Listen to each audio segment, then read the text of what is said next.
I want you to just, picture this. It's a Tuesday night. Right. Nothing special, just a regular Tuesday. You've had a long day. Maybe you dealt with a dozen fires at work, sat in traffic forever, and now you are finally on the couch. Brain off. Brain is completely off. Netflix is on in the background. You're just doom scrolling on your phone, low power mode. You feel safe. You're relaxed. And that right there is probably the most dangerous moment of your day. And then ping, you get a notification. It's not an email, it's a text. And it looks like it's from your bank. Mm-hmm. And the preview message is short. It's terrifyingly short. It just says, your account has been flagged for suspicious activity. Access will be suspended in 10 minutes. Verify identity now. And just like that, the relaxation is gone. Gone. Your stomach just drops. You feel that spike of adrenaline, right? That cold feeling in your chest. Yeah. You're not thinking about the show anymore. You're not tired. You're just thinking, I cannot lose access to my money. I have bills to pay. I have to fix this. So your thumb just hovers over that link. And that specific moment, that split second where your thumb is hovering, that is the most contested territory in modern cybersecurity. That is what we are deep diving into today. We are unpacking phishing attacks. Right. But I have to say, even just saying the word phishing, I feel like a lot of people just, tune out. Oh. They think, I know this. It's the Nigerian prince promising me gold bars if I just wire him $50. And honestly, if that is your mental image of phishing, you are setting yourself up to be a victim. Really? Because the data we have in front of us today, it paints a completely different picture. We are not talking about clumsy scammers with bad grammar anymore. No. We're talking about highly sophisticated, psychologically manipulative operations designed to bypass your intelligence completely. So it's not an intelligence test anymore, is it? Not at all. It's a reflex test. Okay, so let's get into it. We've got a stack of research here, and the mission is pretty simple. We need to understand the machinery of the trap so we don't get caught in it. And I want to start with the definition, because I think phishing is a term that just gets thrown around for everything. Yeah. Is this just hacking? Is it someone brute forcing my password? No, and that is a really crucial distinction. Traditional hacking, in the Hollywood sense, is someone breaking down the door. Right. They're using code to smash through a firewall. Phishing is different. Phishing is social engineering. Social engineering. Right. So instead of breaking down the door, they put on a uniform, maybe a repairman's uniform, a delivery driver's uniform. They knock, and they just ask you to open it. And because they look trusted. You do. You just open the door. So the definition we're working with here is a cyber attack where criminals pretend to be a trusted person or organization to trick you into voluntarily giving away sensitive info. That word voluntarily is the scary part. It is. They don't steal your keys. You hand them over. And when we talk about keys, the research lists exactly what they're hunting for. I mean, passwords, obviously, that's number one. But it's not just about getting into your email, is it? No, the email is just the gateway. They're looking for credit card details, of course. They're looking for personal data, your date of birth, your address, mother's maiden name. All the building blocks for identity theft. Exactly. But there's one thing on this list that I think people treat way too casually.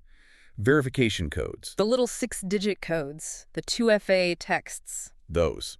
People treat them like they're just a nuisance, a little hoop to jump through. But for an attacker, that code is the holy grail. Wow. That code is often the only thing standing between a criminal and your entire digital life.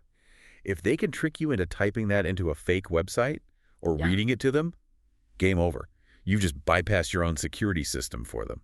Okay, so we know what they want. Now we have to talk about how they get it. This is the disguise section of our deep dive. The research calls this the wolf in sheep's clothing tactic, which is classic, but sheep don't usually carry iPhones. How has this disguise evolved? Because I feel like I can spot a fake email a mile away. You might be able to spot a bad fake email. But can you spot a perfect one? I don't know. I mean, the evolution here is really an arms race. 10 years ago, yes, the emails are sloppy. But now, they clone the exact HTML code of, say, a Netflix email or an Apple receipt. They use the same fonts, same logo, same copyright 2024 at the bottom. So visually, it's identical. Visually, it is indistinguishable to the naked eye. Yeah. But the bigger shift isn't just that the emails are prettier, it's that they have moved to new battlefields. Right. We talked about email, but the research highlights two other massive vectors: text messages and social media. Okay, let's talk about the text messages. Smishing, SMS phishing. Why is this on the rise? I mean, email's free. Don't texts cost money to send? Think about your own behavior. When you get an email, especially like a marketing alert, what do? Honestly, I ignore half of them, or I archive them to deal with later, which usually means never. Exactly. Email open rates are pretty low. We're trained to filter email. Yeah. But a text message, when your phone buzzes in your pocket, what do? I look at it immediately. It's almost Pavlovian. That is why smishing is exploding. The open rates are astronomical compared to email. And we inherently trust our phones more. That's true. A phone feels private, intimate. It's where your mom texts you. It's where your friends are. So when a bank alert pops up there, it bypasses that skepticism filter we have for our inbox. And I've noticed they can even make the text appear in the same thread as the real messages from the bank. How is that possible? It's called number spoofing. It's a technical trick where they mask the sender ID. So you look at your phone, you see a history of real messages, your paycheck clearing, an ATM withdrawal, and then boom, right at the bottom, a scam link. Your brain sees the context of the real messages and assumes the new one is real too. It's incredibly effective. That is terrifying. Context is everything. Okay, so that's texts. But the one that really freaks me out is the social media angle. The research mentions direct messages, DMs on platforms like Instagram. And not just from brands, but from friends. This is where that trusted person part of the definition gets weaponized. Right. Let's say an attacker hacks your friend Steve's account. They don't just sit there. They run a script that messages everyone on Steve's friend list. Like, hey, I'm locked out of my account. Can you help me? Right. Or, hey, check out this photo of you. I can't believe you did this. It plays on curiosity or, your willingness to help. And because the avatar is Steve's face and the handle is Steve's handle, you don't think hacker. You think, oh, Steve needs help. You're exploiting the social contract. I want to be a good friend, so I click the link to vote for Steve or help Steve verify, and suddenly I've handed over my own login details. And then you become the new Steve. Exactly. Then the attacker uses your account to message your mom, your partner, your boss. It spreads like a virus. It's a trust virus. That's a great way to put it. It infects the trust graph of a social network. This leads us perfectly into the how. We know the vectors, but why do we fall for it? You said earlier this isn't about being stupid. I consider myself a pretty smart person, but I have had moments where I almost clicked. What is happening in my brain in that almost moment? You are being biohacked. Plain and simple. Biohacked. The research points out that the primary mechanism is emotional manipulation, specifically creating urgency or fear. Fear is the key. It is. Let's go back to high school biology. When you perceive a threat, a lion, or a text saying account suspended, your amygdala activates. That's the lizard brain. It dumps cortisol and adrenaline into your system. That's fight or flight. But here's the catch. When the amygdala is driving, it shuts down power to the prefrontal cortex. That's the part of your brain responsible for logic, critical thinking, complex decisions. So literally, the fear makes us dumber. In that moment. Yes. You aren't processing the URL or the grammar. You're processing one thing. Danger. Make it stop. The attacker knows that if they can keep your cortisol high, you won't notice the emails coming from Amazon Support Services XYZ.com. That explains the verify now language. I want to look at some of the specific examples from the notes here because the phrasing is so deliberate. Your account will be suspended. Notice the passive voice. Will be suspended. It sounds like this unstoppable machine. It implies punishment.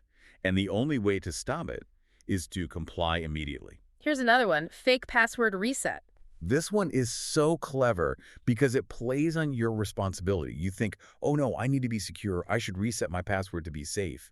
You think you're taking a defensive action, but you're actually opening the gate. How so? You type your old password to verify it, and boom, they've got it. It's using your own shield against you. Precisely. But it's not always fear, is it? The research also mentions the carrot approach, greed or vanity. Oh, absolutely. The dopamine hit.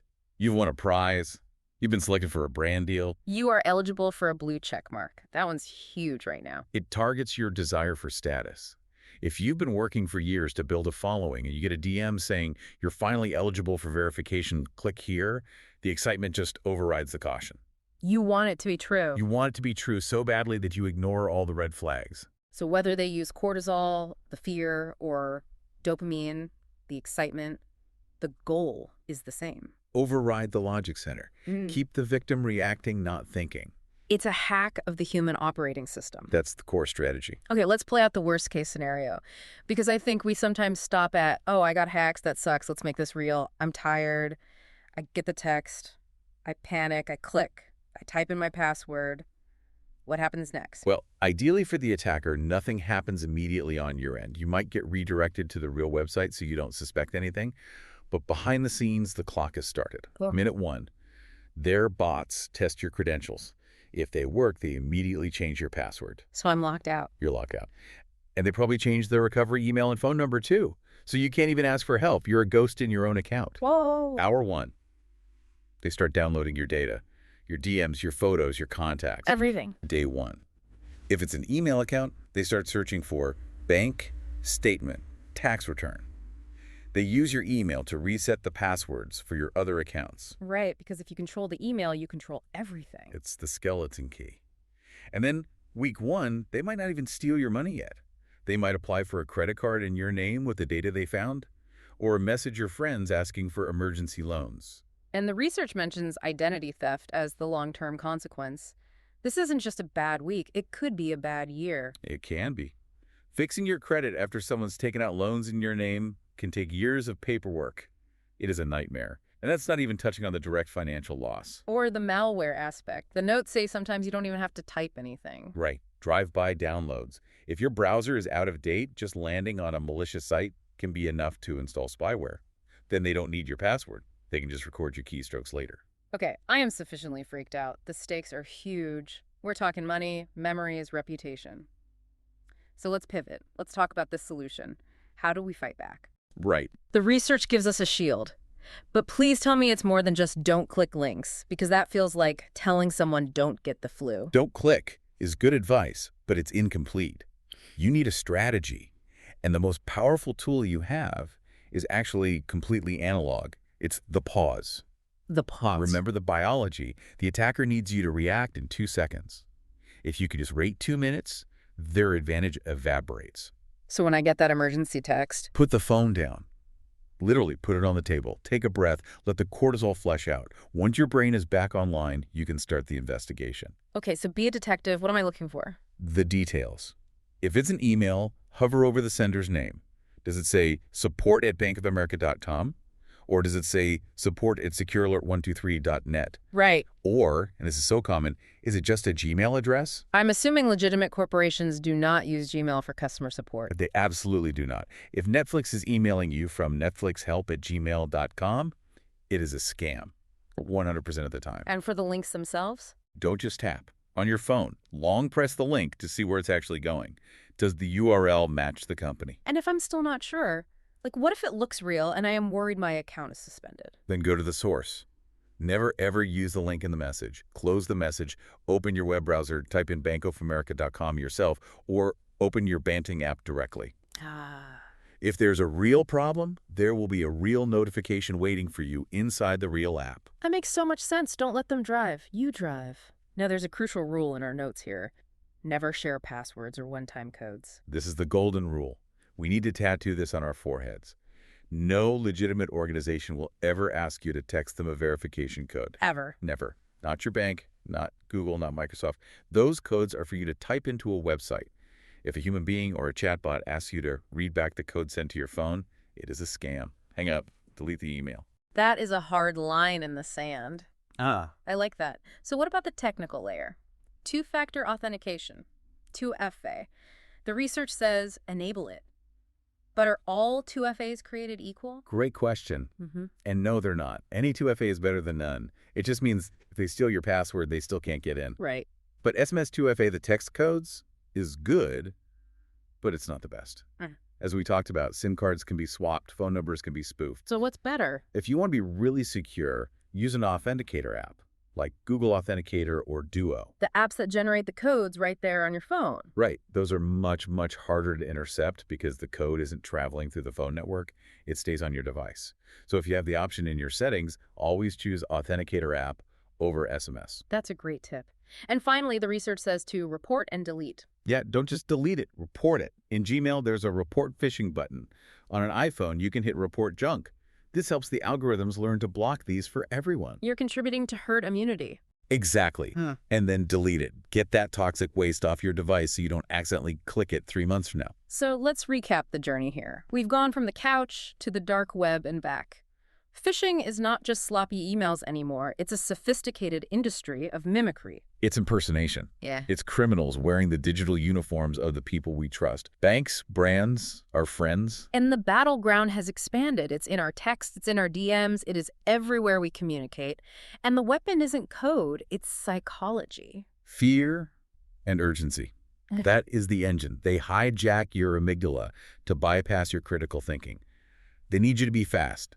Because if you are slow, you are smart. That is the big takeaway for me. If I'm fast, I'm vulnerable. If I'm slow, I'm safe. Right. The consequences are so real: identity theft, financial ruin, but the defense is actually within our control. It is. It's about verifying the sender. It's about using 2FA apps, and it's about never, ever sharing those verification codes. I want to leave everyone with a final thought on this concept of urgency. We live in an economy that just runs on it. Everything is breaking news, flash sale, last chance. We are conditioned to jump when the bell rings. The attacker is counting on that conditioning. You're leveraging the noise of modern life against you. So the most radical act of cybersecurity you can perform is just to refuse to rush. Yeah. When the world screams, do it now, you have the power to say, give me a minute. That 1 minute of silence, where you check the URL, where you look at the sender, that's the difference between a normal Tuesday night and a nightmare. Absolutely. Skepticism and patience. Those are your superpowers.